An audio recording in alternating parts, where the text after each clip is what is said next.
Hello everyone, আমি Sanchari and welcome to my mini vlog. আজকে আমি তোমাদের সাথে একটা ওয়ান ডে ট্রিপ শেয়ার করব।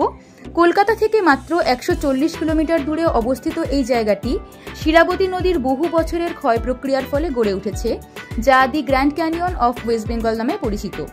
এটি হলো পশ্চিম মেদিনীপুর জেলার গড়বেতার কাছে অবস্থিত একটি জায়গা, যার নাম গনগনি। এর গভীরতা প্রায় 22 থেকে 70 ফুট। সিঁড়ি দিয়ে নামার ব্যবস্থা রয়েছে এখানে।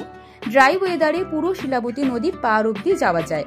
আমরা বর্ষাকালে গিয়েছিলাম বলে মাঝখানে একটু বৃষ্টি হয়ে যাওয়ায় আমরা নদীর পার অব্দি যেতে পারিনি। পাশেই গ্র্যান্ড ক্যানিয়ন রিসর্ট আছে, আর এর মধ্যে একটা ওয়াচ টাওয়ার আর পার্ক রয়েছে, যার এন্ট্রি ফিস 5 টাকা পার হেড।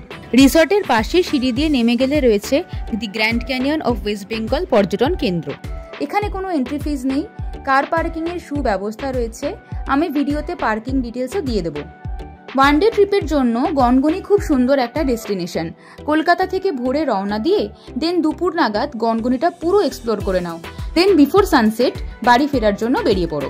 সুন্দর একটা রোড ট্রিপ হয়ে যাবে। আর ট্রেনে আসতে চাইলে সাঁতরাগাছি থেকে সকাল 6:28 রূপসী বাংলা ধরে গড়বেতা পৌঁছে যাও সকাল 9:07 মধ্যে। স্টেশন থেকে অটো, টোটো সবই ইজি অ্যাভেলেবেল রয়েছে।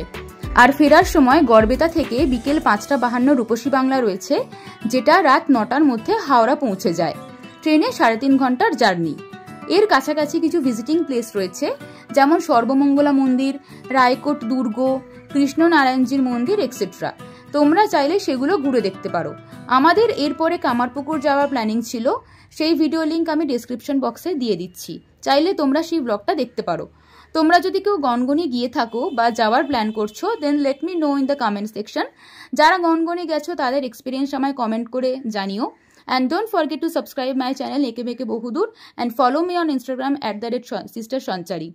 That's it for today. Thanks for watching. Grand ক্যানিয়নের এন্ট্রির কাছেই আমুলের একটা আইসক্রিমের গাড়ি ছিল। এখানে গাই দুধের ছাঁচি কুলফি পাওয়া যায়। এটা আমুলের নয়, আমুলের না, এটা এখানকার স্পেশাল যেটা। তো এটার দাম হচ্ছে 20 টাকা। অলরেডি আমি একটা বাইট দিয়ে ফেলেছি, কিন্তু অসাধারণ খেতে। অরিজিনালটা এরকম।